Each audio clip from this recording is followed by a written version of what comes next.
दोस्तों ये तो हम जानते ही हैं कि आज पूरा विश्व एक ऐसी महामारी से जूझ रहा है जिसका किसी के पास कोई इलाज नहीं है।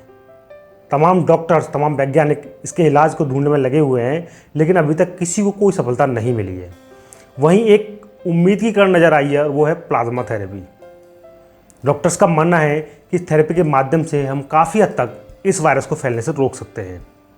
तो आज हम बात करने वाले हैं क्या है प्लाज्मा थेरेपी, उसका कैसे प्रयोग किया जा रहा है और कैसे ये कोविड-19 के मरीजों पर सफल कारगर हो रही है। चलिए शुरू करते हैं और जानते हैं।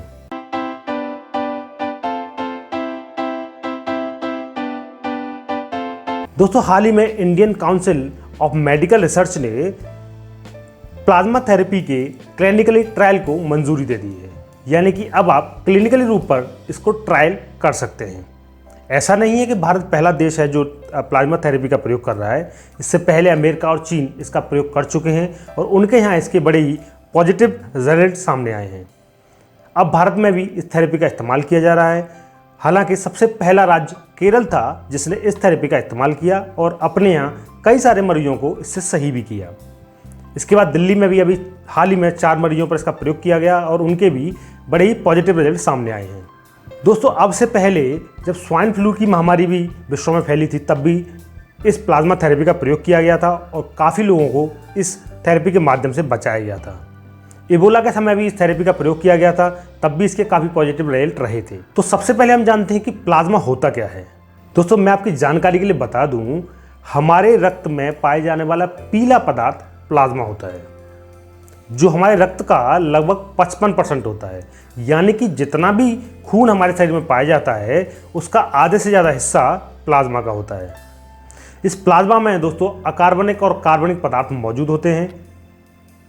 ये हमारे पूरे शरीर में प्रोटीन्स, कार्बन्स और पोषक तत्वों को उन जगहों तक पहुंचाने का काम करता है जहां इसकी ज़रूरत होती है।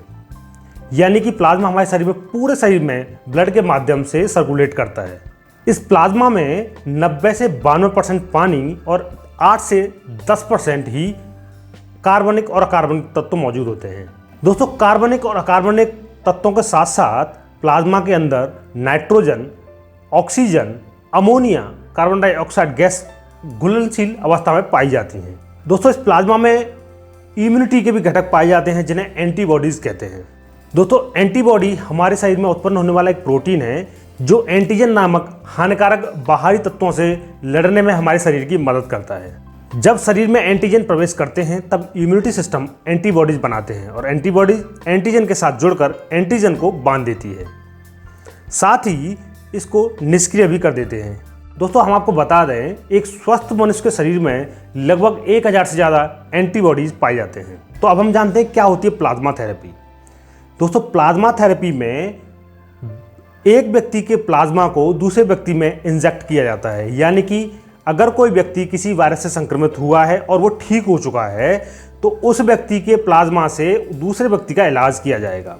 यानी कि अगर हम बात करें कोरोना वायरस प्लाज्मा थेरेपी की, तो जो व्यक्ति कोरोना वायरस से संक्रमित हुए थे और अब वो पूरी तरह से ठीक हो चुके हैं, तो उन व्यक्तियों के प्लाज्मा को, जो व्यक्ति ठीक हो चुके हैं उन व्यक्तियों के प्लाज्मा को लेकर संक्रमण व्यक्ति पर इंजेक्ट किया जाएगा, संक्रमण व्यक्ति पर उसको चढ़ाया जाएगा, ताकि उसके शरीर में जो उत्पन्न एंटीबॉडीज़ हैं वे संक्रमित व्यक्ति के शरीर में जाकर एंटीबॉडी तैयार करें और उसको कोरोना वायरस से लड़ने में सक्षम बनाएं।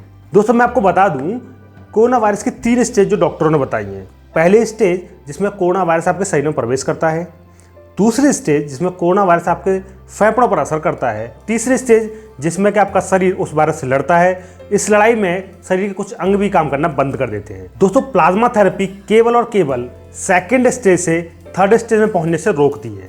यानी कि अगर प्लाज्मा थेरेपी आप फर्स्ट स्टेज पे करेंगे जिसमें केवल वायरस आपके शरीर में प्रवेश किया है, वायरस किसी व्यक्ति के शरीर में प्रवेश किया है और तब आप प्लाज्मा थेरेपी करेंगे, तो ये थेरेपी कोई काम नहीं करेगी। केवल और केवल ये थेरेपी सेकेंड स्टेज से थर्ड स्टेज में पहुंचने पर रोकेगी। यानी कि आपके शरीर में प्रवेश कर चुका वायरस आपके शरीर के अंगों को प्रभावित ना करे, इसको ये थेरेपी रोकती है। केवल और केवल एक व्यक्ति के प्लाज्मा से, एक सही व्यक्ति के प्लाज्मा से 2 संक्रमित व्यक्तियों का इलाज किया जा सकता है, और वो भी बिल्कुल गंभीर व्यक्तियों की। यानी कि जो व्यक्ति कोरोना से गंभीर रूप से संक्रमित हैं उन पर ही प्लाज्मा थेरेपी का प्रयोग किया जा सकता है और उन्हीं पर ये कारगर होगा। अब प्रश्न ये आता है कितने दिन बाद संक्रमण से ठीक हुआ व्यक्ति प्लाज्मा को डोनेट कर सकता है। दोस्तों, संक्रमण से ठीक हुआ व्यक्ति 28 दिन बाद प्लाज्मा को डोनेट कर सकता है और उसके बाद वो 10-10 दिन के अंतराल से भी प्लाज्मा डोनेट कर सकता है। दोस्तों, डॉक्टरों के अनुसार प्लाज्मा डोनेशन में लगभग 1 घंटे का समय लगता है, जिसमें एक मशीन द्वारा व्यक्ति के शरीर से ब्लड को लिया जाता है, उसमें से प्लाज्मा को अलग किया जाता है और बचे हुए ब्लड को उस व्यक्ति के शरीर में दोबारा से डाल दिया जाता है जो भी डोनर है। यानी कि केवल और केवल शरीर से प्लाज्मा को ही लिया जाता है, बचा हुआ सारा ब्लड व्यक्ति के शरीर में दोबारा से इंजेक्ट कर दिया जाता है। दोस्तों, सबसे बड़ी खुशी की बात यह है कि जिन जिन मरीजों पर प्लाज्मा थेरेपी का प्रयोग किया गया है उन सभी मरीजों पर इसके पॉजिटिव रिजल्ट सामने आए हैं। अभी हाल ही में दिल्ली में 4 मरीजों पर इसका प्रयोग किया गया था और सभी मरीजों पर इसका असर पॉजिटिव दिखा है।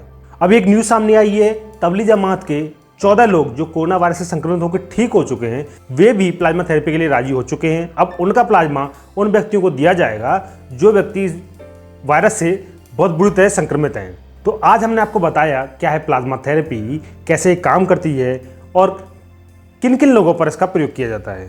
तो ये वीडियो आपको कैसा लगा मैं ज़रूर बताएं। हम फिर हाजिर होंगे एक नई वीडियो नई जानकारी से। तब तक के लिए जय हिंद, जय Bharat. Thanks for watching. Let's सब कुछ।